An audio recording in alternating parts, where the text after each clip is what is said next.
না শৰাইঘাট দলংখন যেহেতু এতিয়া বহু বছৰ হ'ল আৰু আমি প্ৰত্যেক বছৰেই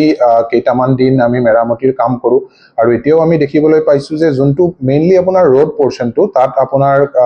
মেৰামতি মানে বেচিকেলি আপোনাৰ ঢালাইৰ অলপ কাম কৰিব লাগিব আৰু যিহেতু ইয়াত মানে আপোনাৰ যিহেতু এইটো বহুত বিজি ৰোড আৰু ইয়াত আপোনাৰ গাড়ী চলাচল চলিয়ে থাকে গতিকে আমি